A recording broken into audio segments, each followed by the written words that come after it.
Swallowed Star Episode 48 trailer has been updated, at the banquet where Luo Feng is appointed as the supervisor.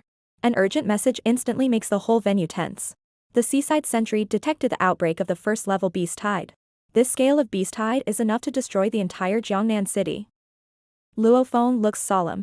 Back then he had seen the powerful destructive power of the beast tide. Know what a terrible disaster the first-level beast tide means.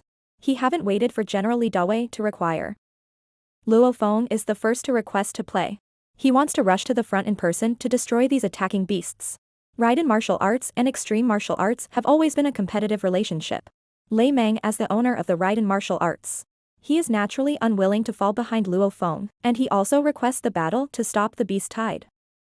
Seeing that Luo Feng is about to leave, Su Xian drags her skirt and hurriedly greets him. Those beautiful eyes are full of worry. Luo Feng, be careful. Su Xian clenches her white jade-like hand tightly and warns softly. Luo Feng walks to Su Xian slowly and gently strokes her nose with his fingers. Smiles. Rest assured. After saying goodbye to Su Xian, Luo Feng takes a fighter plane to the front line. He sees from afar the densely packed monsters gushing out of the ocean. There is no end. Even if Luo Feng is now an invincible god of war, seeing this row of monsters, he couldn't help but take a deep breath. Luo Feng and Lei Meng, please kill the Lord-level monsters that landed. Commander Li's voice comes from the communication device, and his tone is a little urgent.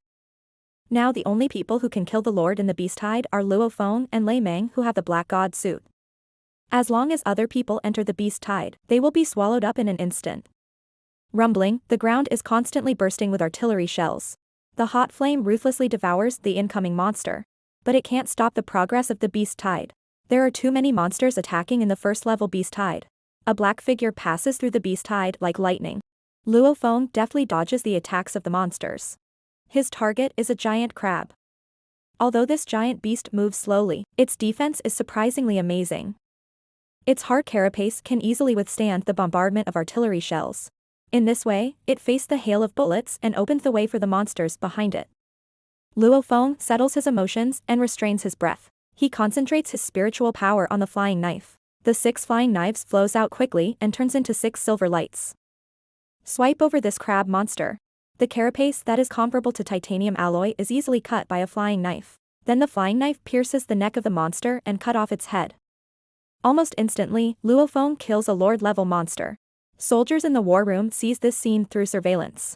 Their morale is high and they burst into high-pitched cheers. Calling out to the god of war Luo Feng frantically, spitting out the depression that has accumulated before. After he succeeds, Luo Feng does not have the slightest joy on his face. He stands in the air, observing the movement of the Beast Tide. The number of Lord-level monsters in the first-level Beast Tide far exceeds his imagination. With a casual glance, he finds more than 10 Lord-level monsters. Luo Feng's eyes sink, and he attacks a Lord-level monster again. The entire battlefield is like a purgatory, full of monster corpses. The ground is full of huge potholes. Some monsters manages to get close to the base and slams into the city wall. Occasionally, a few monsters successfully crosses the line of defense and enters the base. With their sharp fangs, they gnaw at the soldiers stationed there. Destroy city defenses with their sturdy claws. Mourning and screaming one after another. Extremely tragic. Suddenly, the alarm system flashes red and a sharp warning erupts. The underwater part of the base is hit by an unknown monster and is seriously damaged. Once the underground city wall is lost, a large number of monsters will flood in. Then the whole city will be destroyed by the monster's feet. Li Dawei's face is so terrifying that the situation in front of him is out of control. After thinking for a while, he decides to inform Luo Feng and ask Luo Feng to deal with the underwater monster. This is a very dangerous decision, even for the god of war powerhouse. Once in the water, their power is greatly limited. Luo Feng is likely to be killed by ocean monsters. Li Dawei is risking Luo Feng's life. However, after listening to Li Dawei's talking, Luo Feng accepts the task without any hesitation. Li Dawei couldn't help feeling warm, and his admiration for the young man in front of him became more and more profound. In order to cover Luo Feng, Li Dawei ordered the use of incendiary bombs. One after another incendiary bombs are continuously thrown into the sea. Burning the whole water, some monsters floating on the water are burned by the flames screaming. Howling is earth-shattering. With the help of the defense power of the Black God suit, Luo Feng crossed the flame barrier and into the water. Is that the 3 big guys? Under the reflection of the fire on the water, Luo Feng sees the giant beast hitting the wall of the fortress from the bottom of the sea. He is shocked inside. The three monsters in front are more than 50 meters tall, just like a hill. The largest one has reached an astonishing 100 meters.